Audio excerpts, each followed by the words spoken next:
Hello students, कैसे हैं आप सब लोग। थैंक यू जिन्होंने मेरा चैनल सब्सक्राइब किया है। ओके, आज हम पढ़ेंगे unit 11 the wonderful world. Wonderful का मतलब अद्भुत, जो चीज़ बहुत ज़्यादा सुंदर या अच्छी होती है ना, उसे वंडरफुल कहते हैं, यानी बहुत ही अद्भुत दुनिया। तो टाइटल है the queen of flowers. Queen यानी रानी और फ्लावर्स यानी फूल, वो जो फूलों की रानी है। चलिए शुरू करते हैं। There are a number of flowers that we see around us. हम अपने घर के आसपास बहुत सारे फ्लावर्स देखते हैं। One of them is the rose, और उनमें से एक है रोज़ यानी कि गुलाब। It has been a symbol of love, और जो गुलाब है वो निशानी है प्यार की, डेडिकेशन समर्पण भाव, divine affection, respect and so on. जो गुलाब का फूल होता है ना दोस्तों, वो किसकी किसकी निशानी है? प्यार की निशानी है, समर्पण की निशानी है, एक धार्मिक भावना की निशानी है, और रिस्पेक्ट यानी कि किसी को जब हम इज्जत देते हैं उसकी निशानी है। Roses are also called the divas of our garden. जो गुलाब के फूल हैं वो हमारे बगीचे के रानी के रूप में भी जाने जाते हैं। They add beauty and brightness to the environment. वो पर्यावरण को सुंदरता और ताजगी और चमक ये सब प्रदान करते हैं। Have we ever wonder about a life without flowers and colours. क्या हम ऐसी ज़िंदगी के बारे में कभी सोच सकते हैं जो बिना फूल और कलर की हो? There are more than 100 species of roses around us. Species यानी कि प्रजातियां यानी कि प्रकार। हमारे आसपास गुलाब के ही कम से कम 100 प्रकार के गुलाब होते हैं। The name rose comes from the Latin word rosa. जो ये वर्ड है ना दोस्तों, रोज़, ये एक लैटिन लैंग्वेज है, उसके वर्ड रोज़ा से आया है। Roses are valued for their sweet fragrances. गुलाब जो है उसकी जो वैल्यू होती है, यानी जिस चीज़ के लिए वो जाना जाता है ज़्यादा, वो है उसकी स्वीट फ्रेगरेंस यानी कि मीठी महक। मेडिसिनल वैल्यू, उसकी जो है औषधीय या चिकित्सकीय वैल्यू है। ऑर्नामेंटल यानी कि जो ये गहने पहनते हैं उसके लिए। एंड डेकोरेटिव वैल्यूज़, जो सजावट करते हैं ना उसमें भी गुलाब का इस्तेमाल होता है। ओके फ्रेंड्स, चलिए अब हम पढ़ेंगे द किंग ऑफ रेन्स, यानी बारिशों का राजा। There are a number of factors that lead to rain. बारिश होने के बहुत सारे कारण हो सकते हैं, बहुत सारे फैक्टर्स हो सकते हैं। However black clouds are commonly considered as a sign of rains. लेकिन जो काले बादल ब्लैक क्लाउड्स होते हैं वो ज़्यादातर बारिश होने के मुख्य कारण के रूप में जाने जाते हैं। Clouds in the sky are of different colours. जो क्लाउड्स होते हैं ना स्काई में, वो डिफरेंट कलर्स के होते हैं, जैसे black, blue, white and grey. They add beauty to our environment, don't they. वो हमारे पर्यावरण को सुंदर बनाते हैं, क्या नहीं बनाते? Have we ever wonder how clouds can be identified.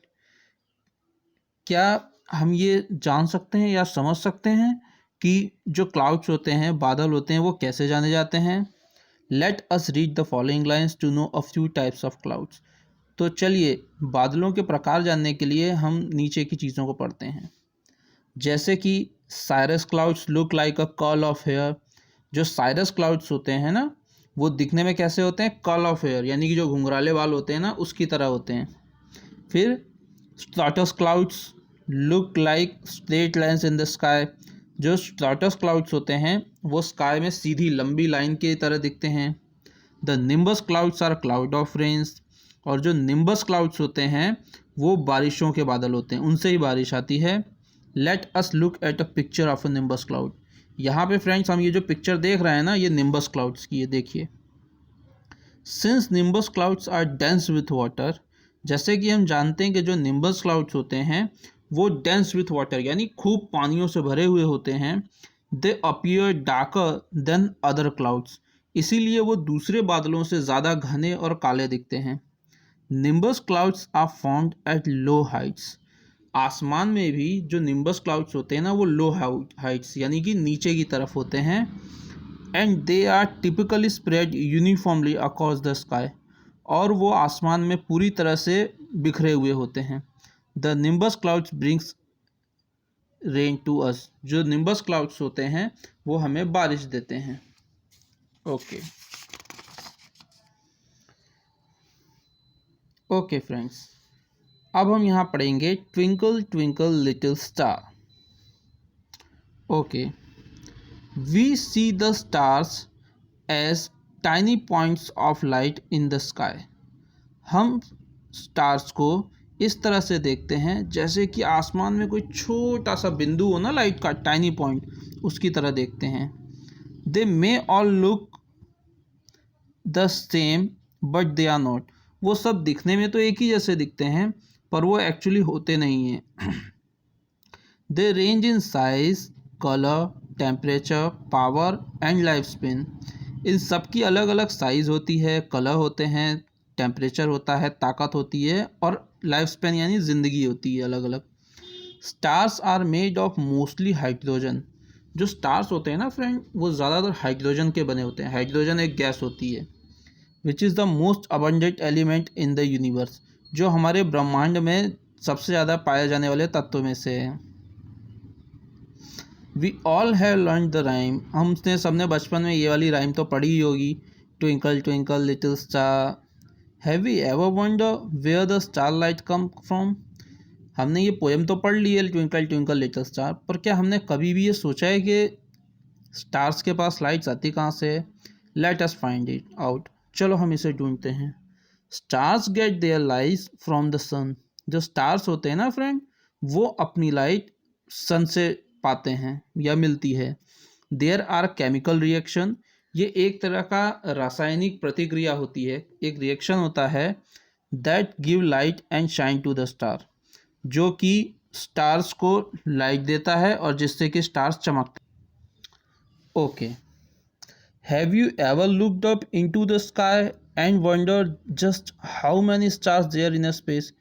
क्या आपने कभी भी आसमान की तरफ देखा है और ये सोचा है कि आसमान में कितने स्टार्स हैं?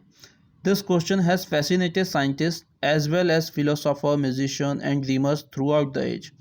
ये जो प्रश्न है ना इसने वैज्ञानिकों को, फिलोसोफर यानी तत्वज्ञानिकों को, म्यूजिशियन, संगीतज्ञ और जो सपने देखने वाले हैं उनको अचंभित किया है कई सालों से। Stars are not scattered randomly through the space. जो स्टार्स होते हैं ना फ्रेंड वो आसमान में स्कैटर्ड यानी बिखरे हुए होते हैं रैंडमली, यानी ये सिलेक्टेड नहीं होते हैं, रैंडमली ऐसे यहाँ वहाँ बिखरे होते हैं। They are gathered together into vast groups known as galaxy. और ये जो बहुत सारे बिखरे हुए तारे होते हैं ये सब एक साथ मिलकर के एक गैलेक्सी यानी अपनी एक परिवार बनाते हैं। The sun belongs to a galaxy called a Milky way.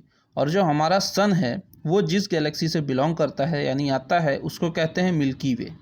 ठीक है। Astronomer estimates there are about 100,000 million stars in the milky way alone. Astronomers जो होते हैं जो आसमान में जाते हैं उनका कहना है कि हमारी मिल्की वे में ही कई लाखों करोड़ों तारे ही अकेले आए हुए हैं। Outside that there are millions upon millions of other galaxies also.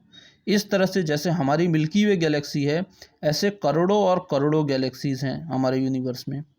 It has been said that counting the stars in the universe is like trying to count the number of sand grains on a beach on earth. ऐसा कहा जाता है कि universe में stars count करना बिल्कुल वैसे ही है जैसे किसी समुद्र के किनारे बैठकर जो रेत के कणों को गिनना। We might do that measuring the surface area of the beach. हम बीच का जो सरफेस एरिया है यानी कि कितनी लंबाई है, बीच की चौड़ाई है, ये सब तो काउंट कर सकते हैं। And determine the average depth of the sand layer. और इससे हमें ये पता चल सकता है कि वहाँ पे एवरेज जो डेप्थ है यानी कि गहराई है वो कितनी है। ओके फ्रेंड्स, तो आई होप वीडियोज़ आपको अच्छे लगते हैं। इसको जिन्हें ज़रूरत है उन्हें शेयर करें और चैनल को सब्सक्राइब करें। Thank you.